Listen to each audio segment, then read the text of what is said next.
Good morning, ladies and gentlemen. We got him.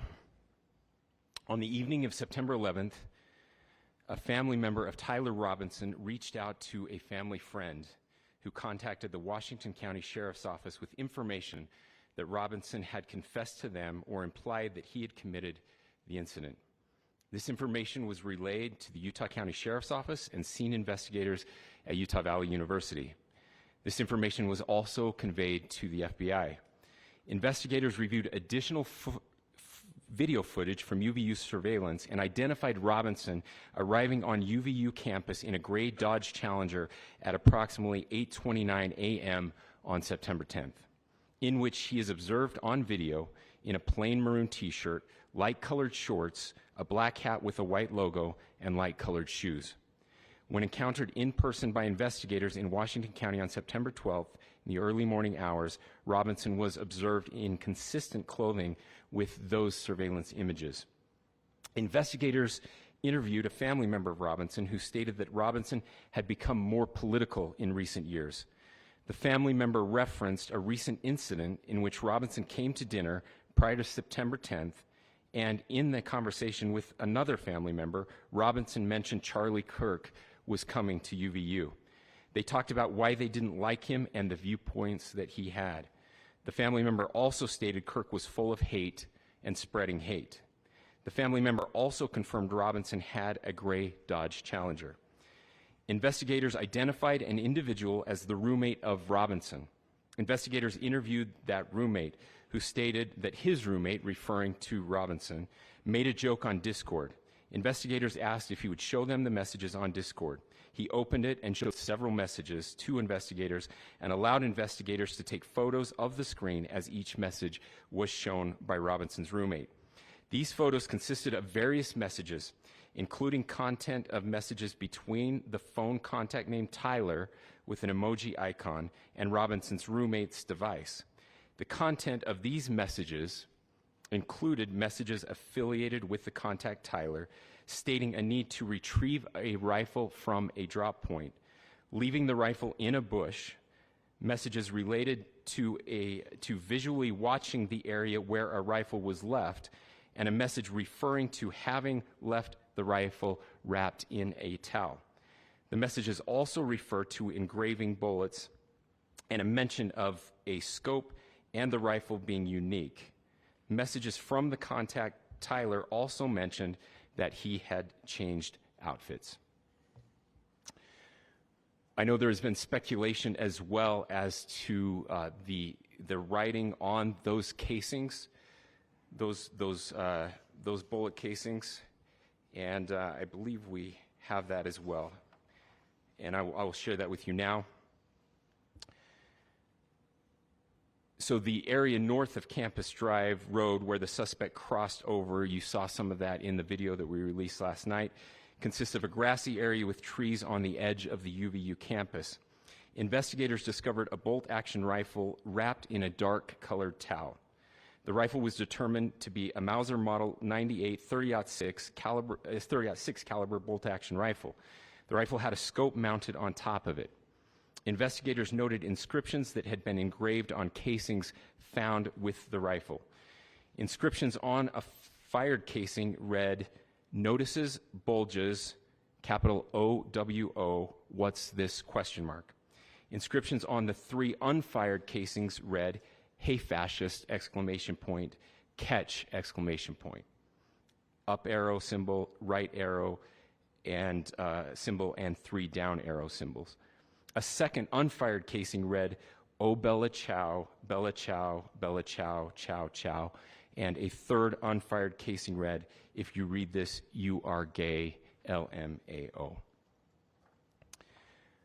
We are indebted to law enforcement across the state who has worked seamlessly together, local law enforcement, state law enforcement, and our federal partners with the Federal Bureau of Investigation.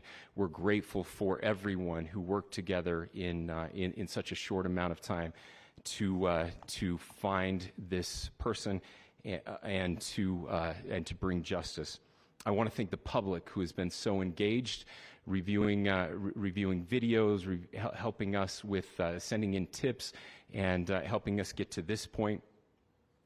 I want to thank the family members of Tyler Robinson who did the right thing in this case and were able to bring him into to law enforcement as well. I especially want to thank the family of Charlie Kirk, Erica, Charlie's parents, his children. I want us to be thinking of them as we bring justice in this case. They will be involved in that justice. We will be working very closely with them as we move through this process as well. This is a very sad day for our country, a terrible day for the state of Utah, but I'm grateful that at this moment we have an opportunity to bring closure to this very dark chapter in our nation's history. Thank you again to our incredible law enforcement team who has worked so hard. Sheriff, I got a solid 90 minutes last night, so I'm probably the most well-rested person up here. Ladies and gentlemen, I get the microphone, so I hope you'll permit me a moment just to share a few more thoughts about where we are and how we got here, and maybe a little bit of where we go from here. I don't want to get too preachy, but I think it's important that we, with eyes wide open, understand what's happening in our country today. I've heard people say, well, why are we so invested in this? There's violence happening all across our country, and violence is tragic everywhere, and every life taken is a child of God who deserves our love and respect and dignity. This is certainly about the tragic death, political assassination of Charlie Kirk. But it is also much bigger than an attack on an individual. It is an attack on all of us. It is an attack on the American experiment. It is an attack on our ideals. This cuts to the very foundation of who we are, of who we have been, and who we could be in better times. Political violence is different than any other type of violence for lots of different reasons. One, because in the very act that Charlie championed of expression, that freedom of expression that is enshrined in our founding documents, in having his life taken in that very act, makes it more difficult for people to feel like they can share their ideas, that they can speak freely. We will never be able to solve all the other problems, including the violence problems that people are worried about, if we can't have a clash of ideas safely and securely. Even, especially those ideas with which you disagree. That's why this matters so much. Over the last 48 hours, I have been as angry as I have ever been, as sad as I have ever been. And it was, as anger pushed me to the brink, it was actually Charlie's words that pulled me back. I'd like to share some of those. And specifically right now, if I could, I need to talk to the young people in our state, in my state, and all across the country. As President Trump reminded me, he said, you know who really loved Charlie? The youths. And he's right. Young people loved Charlie, and young people hated Charlie. And Charlie went into those places anyway. And these are the words that have helped me. Charlie said, when people stop talking, that's when you get violence. He said, the weak can never forgive. Forgiveness is the attribute of the strong. The only way out of the labyrinth of suffering is to forgive.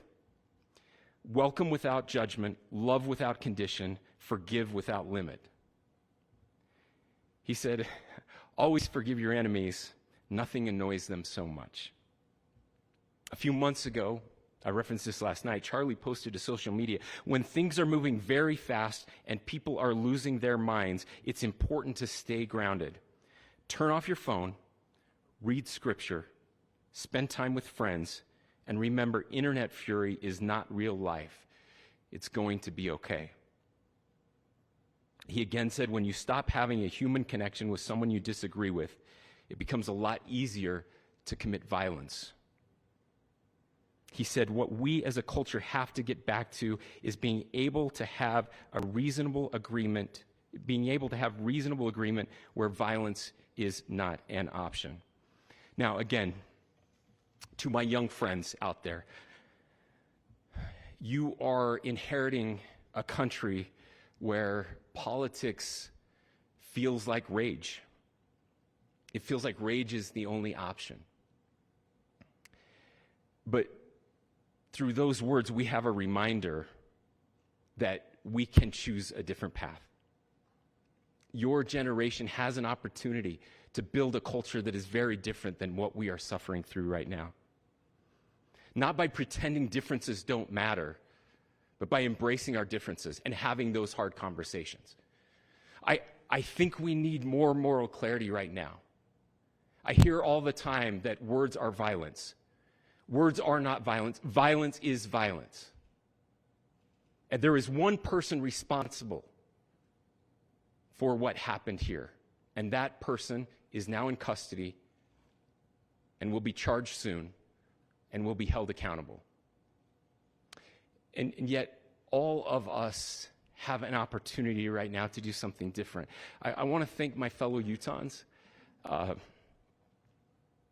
This bad stuff happens. For 33 hours, I was praying that if this had to happen here, that it wouldn't be one of us. That somebody drove from another state, somebody came from another country. Sadly, that prayer was not answered the way I had hoped for, just because I thought it would make it easier on us if we could just say, hey, we don't do that here. And indeed, Utah is a special place. We lead the nation in charitable giving. We lead the nation in service every year. But it did happen here. And it was one of us. But I want you to look at how Utahns reacted the last 2 nights. There was no rioting. There was no looting. There were no cars set on fire. There was no violence. There were vigils and prayers and people coming together to share the humanity. And that, ladies and gentlemen, I believe is the answer to this. We can return violence with violence. We can return hate with hate. And that's the problem with political violence, is it metastasizes. Because we can always point the finger at the other side. And at some point, we have to find an off-ramp, or it's going to get much, much worse. But see, these are choices that we can make. History will dictate if this is a turning point for our country. But every single one of us gets to choose right now if this is a turning point for us. We get to make decisions. We have our agency.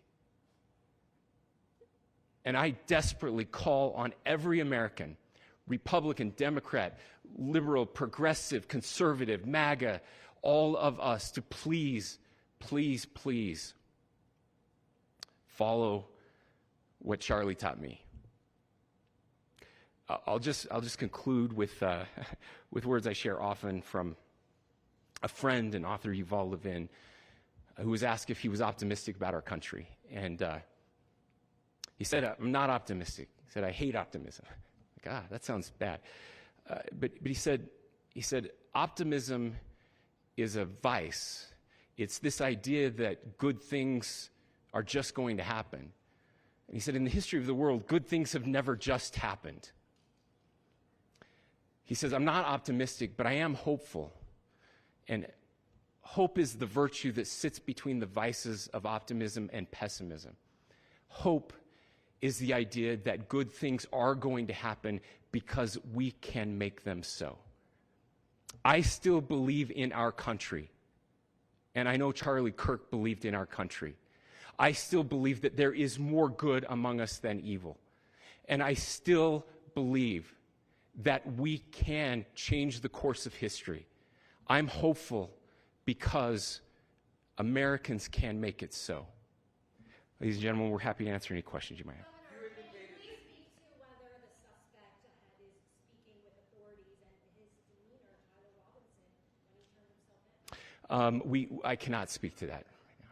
Governor, how do you interpret the engravings on casing?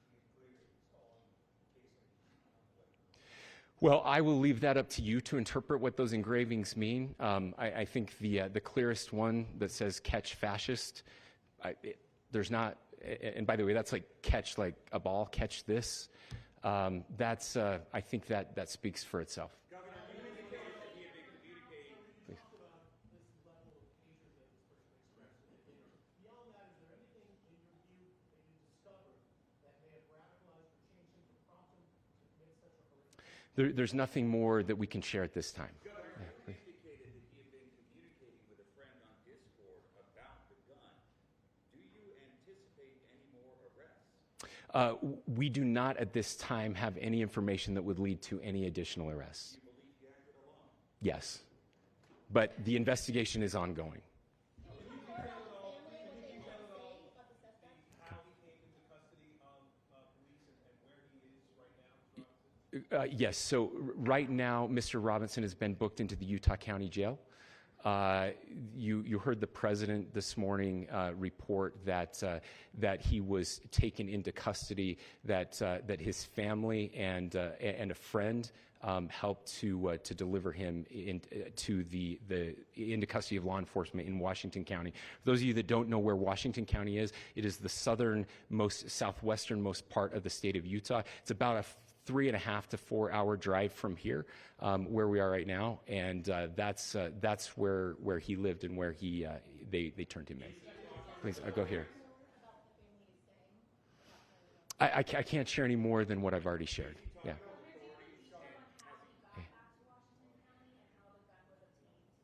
So how we obtained the gun? The gun was found here. So I don't have much more details on that. We do know that he drove. We had his car here on campus, and then we had his car going south back to the St. George. It's actually the city of Washington in Washington County. Is he talking with authorities, and did he discuss a motive? I'm sorry? We don't have any information that would lead us to believe that. Yes, in fact, it was just released. Yes. Is he talking with authorities, and did he discuss a motive? I can't answer that right now. Yeah, thank you. Over here.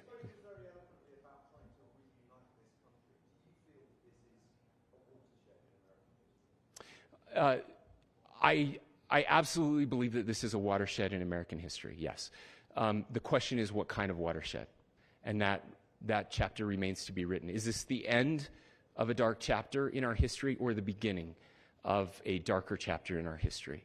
Look, I mean, if you look at true political assassinations in this country of someone of this stature, this feels a lot like the late 60s, and having one so gruesomely displayed on camera in all of our hands and in all of our pockets. We are not wired as human beings biologically, historically. We have not evolved in a way that we are capable of processing those types of violent imagery. And by the way, we've seen another one with a gruesome stabbing very recently that went viral.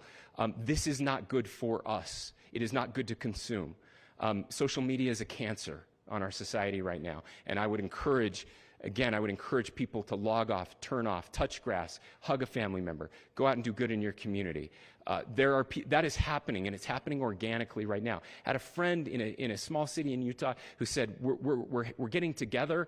The Republicans and Democrats in my little town are getting together to have a discussion tonight, last night, just to find a way to find their better angels. So yes, this could be. I mean, again, you have to go back to JFK to have seen a video live of something like this happening. I wasn't born until 1975, but I know that things were really dark in the late 60s. Sorry to some of you. I know some of you were there. But this is our moment. Do we escalate, or do we find an off-ramp? And again, it's a choice. It's a choice, and every one of us gets to make that choice. Two more questions right here.